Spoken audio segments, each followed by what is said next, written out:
Happy Wednesday, bayang karista. Nagbabalik na naman po ako, Kid Abata, para magbigay po ng giya ngayong araw po ng Miyerkules, September 20, 2023. Bali may 8 races po tayo at medyo manipis po ang lineup ng natin, programa, no? Bali 8 races po tayo, tapos halos ang daming 1,000 meters ngayon kasi ginawa ratings 5 hanggang rating 15 points, puro 1,000 meters lang. Tapos yung 16 and above, puro puro 1,400, no? Karamihan, alam nyo na, ratings 5 saka 6 to 10, marami yan, kaya saka 11 to 15, kaya medyo maraming 1,000 meters. Meron tayo makikita dyan, medyo tricky yung karera kasi 1,000 meters yung di bandera, parang mababang grupo lang, tapos yung mataas naman puro deremate, kaya lang 1,000 meters, kaya medyo tricky po yung race na yun. Mamaya babanggitin ko po. So kamusta naman po yung pangangarera nyo ng Sunday? Yun, ligwak po tayo kaagad kay Don Julio, no? At yun nga, pinapalitan nga ni Jackie, ni horse owner Boss June, Engineer June Sevilla, si Rico Susan kay Kerr Charmer. Siguro disappointing yung yung nangyari kay Don Julio ng race 1, pero no doubt naman si Palawig ganda ng ginawa, 123.8. At sa tingin ko ang kinatalo ni Don Julio nasa lalak sa balya, hindi kaagad na nakaangat, no? At yun nga sa tingin ko ang kinatalo nung numero 1 na si Don Julio sa karera na yun kay Palawi. Anyway, maglalaban pa naman yung susunod. Abangan natin ang rematch niyan, Palawi at Don Julio. Tapos yung race number 3, yung pagkatalo ni Top Tiger, na sabi ko nga sa inyo, sasolohin ko yan sa Take-All, Pick 6 and Pick 5. Yun, talo. At ang laki nga ng talo ko dun sa karera na yun. Yun nga, na-out din ako agad sa take-all kasi sinolo ko nga yun, so kasi pero stretcher lang sa take-all, no? Yung dalawa na yun. Breaks of the game naman ang nangyari, nakita nyo naman, lumuhod po si Top Tiger at hindi naka-recover kaagad. Anyway, congrats ko connections ni Pay the Lady. So yan, start na po tayo, race number 1. Merging kaagad, no? Merge class 4, 28 points to 39 points, no? Dito may 6 runners po tayo, pero kung start ng pick 5 from race 1 to 5 ngayon, kung talagang gusto yung magkapuntos kaagad dito, tingin ko yung number 2, number 5, and number 1, ito lang po mga may panalo dito. Yung 2-5-1, no? Elegant Lady, King Hans, saka Port Salt. So siyempre pipili pa rin tayo. Dito na ako sa number 2, Elegant Lady, nasa kay ni Jackie Buffete. Ang tingin ko iuna na ni Ian to, at yun, bahala na silang magparemate. Ngayon kung sakaling nalucha ni Port Salt, kasi may bilis na si Port Salt, no? Ang mag-aano dyan, yung second choice ko na si number 5, King Hans, sa sasakay ni Jan Alvin Guso. May bilis din naman si King Hans, depende na siguro sa magiging strategy ng connections ang mangyayari dyan. Pero itong 1-2-5 na to, paniguro na to sa race number 1. Pero syempre, pili nga tayo. Number 2, Elegant Lady, Ian Buffete. Saka number 5, King Hans, yan, Jan Alvin Guse. Pili ko sa tip. Okay, lipat na tayo sa race number 2. Ito sa Mike, yan na naman, masyadong konti na naman ang sagsasali. 3-year-old and above maiden race. Race number 2, umpisa ng winner take all natin. Tapos 1,400 meters ang karera. Lilima lang po nakabayo ang entries dito. So ito tingin ko 2 horse race lang to, between Dreams of the World saka Matcha Green. Dreams of the World nakaraan na segundo po kay Magandang Dilag nung nakaraan maiden, no? At kapraso lang, hindi naman kapraso, siguro mga isa't kalahating katawan, pero bumabalik pa po ito, Dreams of the World. Yun kay Magandang Dilag, nabigla siya sa Media Milan. At tingin ko baka ngayon na. Si Matcha Green naman, sweepstakes runner po yan. So, aso isang diremati po si Matcha Green, baka mapwestuhan kagad ni Paikay ito si Matcha Green. So dito sa race number 2, 3-2 po ako, dadalawin ko na Dreams of the World at saka yung number 2 na Matcha Green na pagmamayari po ni Ma'am Melanie Habla. Yan ang pili ko para sa race number 2. Okay, bayang karista, lipat na po tayo sa race number 3. Ang race number 3 natin, umpisa po ng pick 6, no, from races 3 to 8. Dito mayroon po tayong 8 runners. Ang distansya po 1,000 meters lang. Kasi 1,400 meters, no. 1,400 meters class 4, 22 to 27 points, no. Dito susuluhin ko na po ito, number 8, Super Spunky. Masaki ni Alison Pabilik. Napanood ko po last run, na review ko po yung last run nito kila Secret Service. Yun, kila Secret Service nun, inabot lang po yan mga walas 100 meters or so nila Secret Service. At yun nga, napakabilis din po sa gate nito, kaya sa tingin ko ito po solo aire.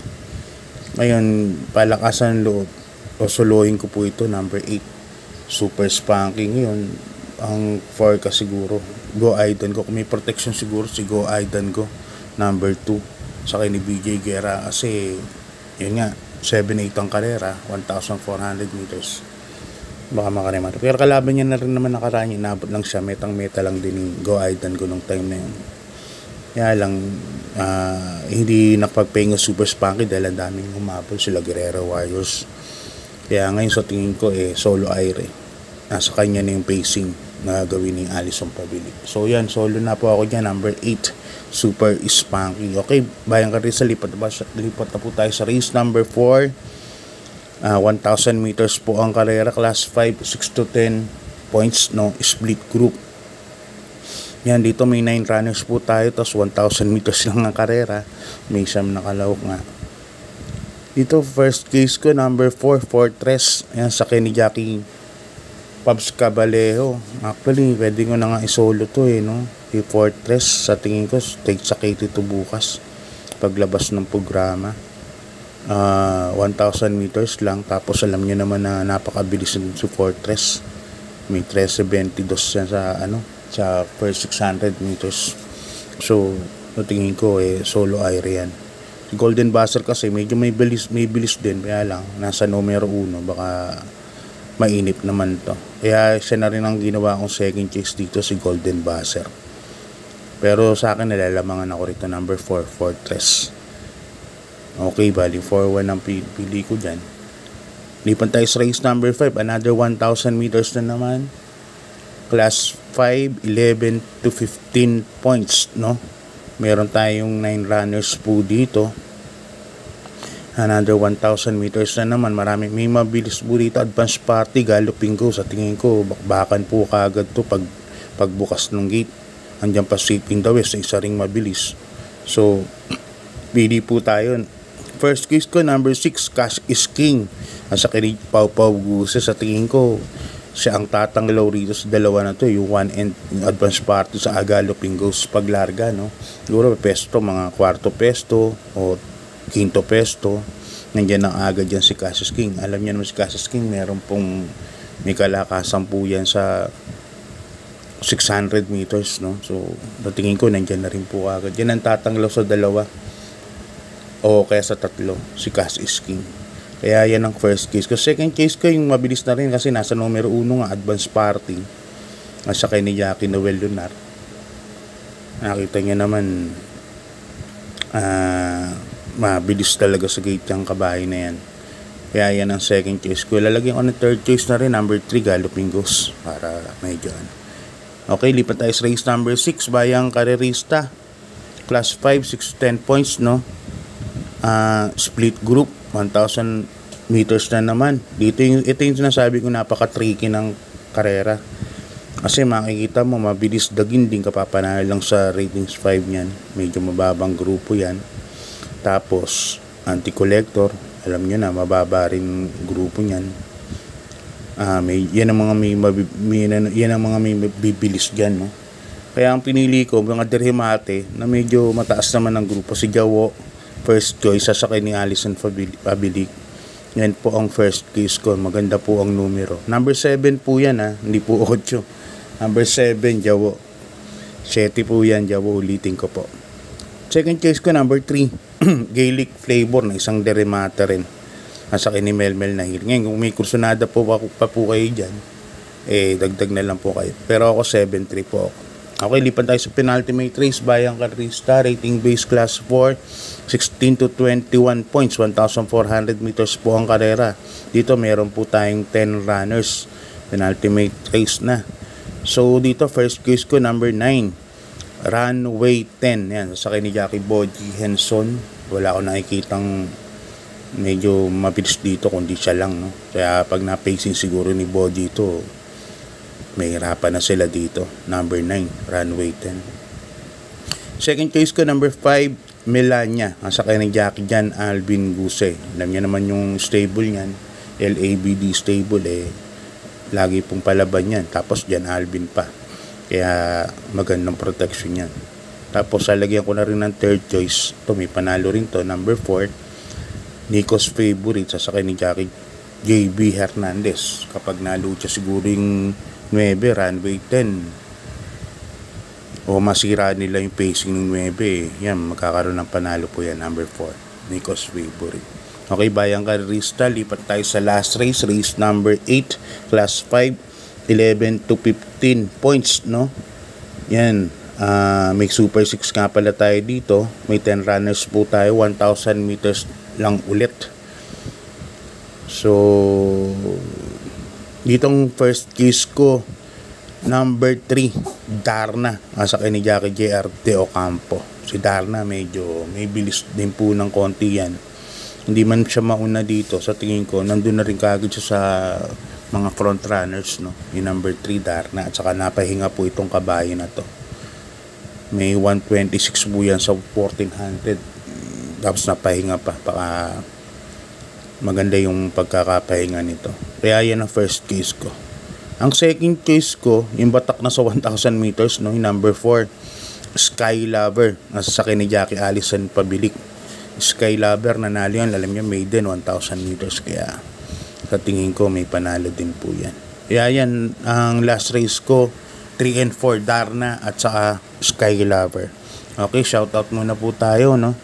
Galing kay Boss Marcelino sa Landanan. Happy birthday kay Chairman Joseph Lipasanan ng Barangay 183. Yan, galing kay Mr. Marcelino sa Landanan. Tapos dito naman kay Bro Sunny Nicandro. Yan bro, shout out sa iyo, Bro Sunny Nicandro. Okay, tapos dito naman tayo kay kay Boss Edward Cruz. Shout out sa mga nangangarera diyan sa The Port, no? Obando OTB Obando Bulacan. Galing kay Boss Edward Cruz. Shoutout na rin kay Ronald Susim. Yan. Ito naman, shoutout din sa iyo, Boss Tom Natividad. Yan, yung former dating horse owner po yan. Si Boss Tom Natividad. Yan, ang trainer pala niya dati si Mang Emilio Basco, no? Yan. Tapos yan, galing ulit kay Boss Marcelino sa Landanan. Shoutout naman kay Bobot sa Landanan ng San Jose del Monte, Bulacan. Yan. Tapos ito naman galing kay kay Jack Santos. Yan, kay Jack Santos. Happy birthday. Happy 19th birthday. Tomorrow, September 20. Yan, kay Cedric Santos. Many more to come. Yan, galing kay Papa mo, kay Sir Jack Santos, kay Boss Jack. Yan, mayang kay Risa, hanggang dito na lang. At yun nga, na sweep tayo buong linggo. At ako actually talo ko ng isang linggo na nakalipas. Sana kabawi.